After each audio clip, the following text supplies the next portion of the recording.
I'm the Gnome, and this is Gnome Stafford. We're here at the 2025 Bourbon Fest. We're going to drink some bourbon. We're going to talk to some cool people.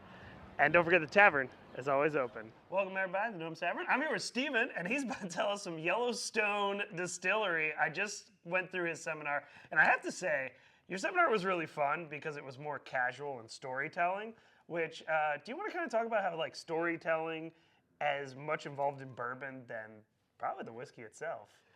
It's true. I mean, you know, the old brands bourbon, and we've got some beautiful old brands out there.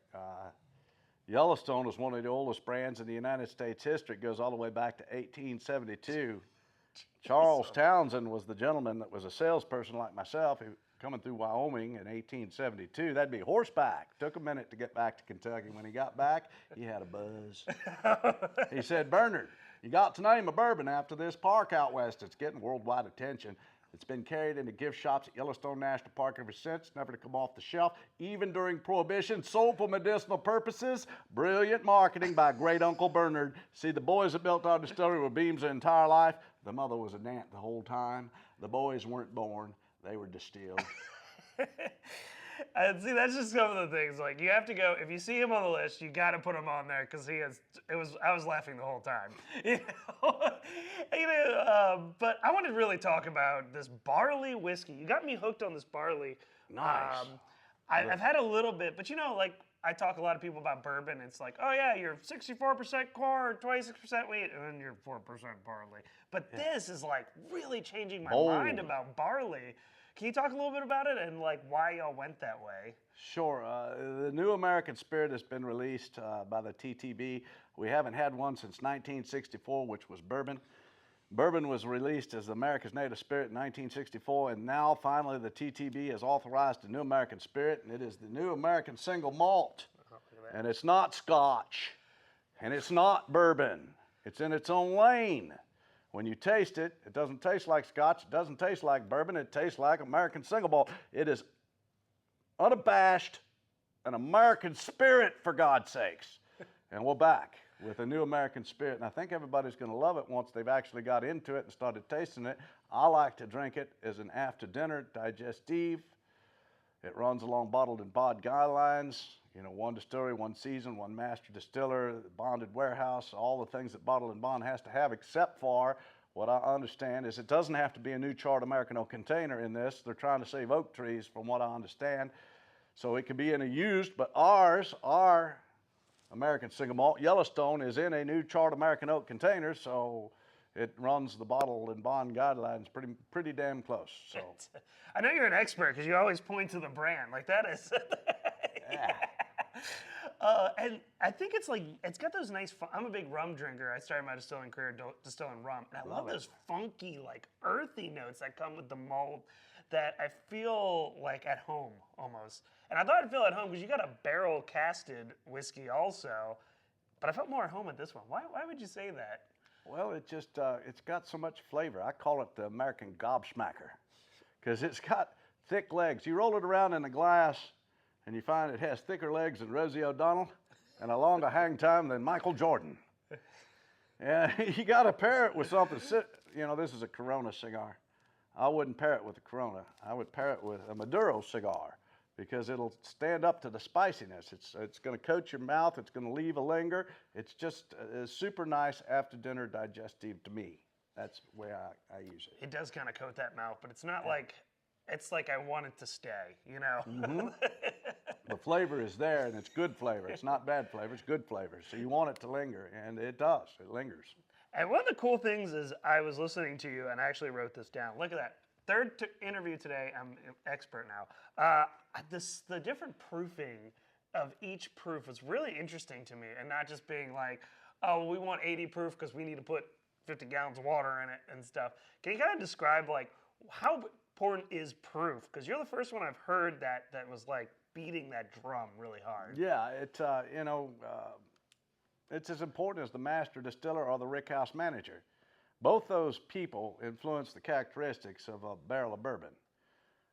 The master distiller is the cook right. Did it come out to the barrel at the appropriate time? All the stuff that they do on the distilling end of it. And then it goes to the rick house, and the rick house manager manages whether or not it's going to be pulled or when it's best, what rick it came from, and all that stuff. And if that's right, if you get those two things correct, then you've got one more thing that most people overlook, and that's proof. You taste at multiple different proofs to do your diligence, and if you do your diligence, you're going to find out that a barrel of whiskey, each barrel tastes better at different proofs. And when you get to the proof that it tastes best at, stop. Don't do a disservice to the entire industry by proofing it out to cask strength. Well, it's just cask strength because everybody wants cask strength. No, don't do that. You're doing a disservice to the entire industry. Do your diligence. Find out what proof it tastes best at and put it at the proof it tastes better at, and that's what we do at Limestone Branch Distillery. I'm glad you threw that in there because I had me rolling. Because, again, we're going to sell it to bourbon people that always like cask strength, and they don't even know how it tastes. I'm like, you want to taste it? Like, no, it's cask strength. It's good. I'm like, it's the best ever. It's cask strength. Well, maybe it's not. If you tasted it at a proof that's a little lower, you might actually like it better. Do your diligence. One last thing, and I'm going to turn the floor to you. A lot of times I feel like whiskey and bourbon people sometimes like put that bourbon on a shelf and don't never touch it. What is your opinion on like drink booze or save booze? I'm a drinker. I drink everything that I've got in my collection, but you can save booze for somebody else to drink after you pass away. Because that's what's going to happen.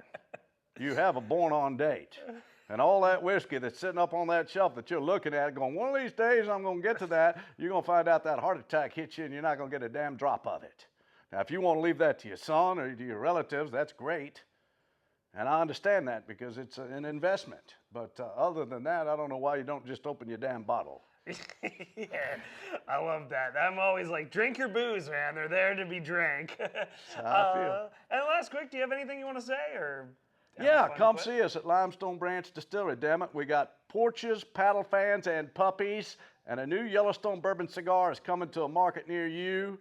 It's a co-branded Rocky Patel Yellowstone cigar, barrel-aged, next-level stuff, in Nicaragua, from Cuban seed in Nicaragua, better soil in Nicaragua, and you're going to have an extraordinary barrel-aged, next-level cigar. Be able to buy it in our gift shop here soon. And you'll be able to, we promote smoking cigars and drinking whiskey at our distillery because if you got a cigar in this hand and a bourbon in this hand, where the hell is your cell phone? You are communicating with each other. Spend some time with somebody and get to know them better. The devil works with idle hands. So if you got a cigar and a bourbon, you don't have idle hands, You right? don't. You don't have idle hands. All right. Well, thank you so much. Where can they follow you? The Bourbon Scout 1872 is my social media. It's the very first park was incepted in 1872. It was Yellowstone National Park. The first park rangers in that park were scouts. Bourbon Scout 1872. That's my social media. We are the largest supporter of our National Parks Conservancy in America. Every bottle of bourbon that you buy from us, the Yellowstone Bourbon, is a give back to the National Parks Conservancy. Support our parks. Drink more Yellowstone. I was about to say, save the world, buy a bottle. So when my wife gets mad when I have 3 of these, I'll be like, drinking I'm for a saving the cause. world. Yeah. I'm drinking for a cause, I'm honey. saving the world. I'm like Superman, right? Well, thank you so much. And don't forget, guys, that the tavern is always open. Thank you again. I had a blast. Enjoyed it. Thank you for doing it.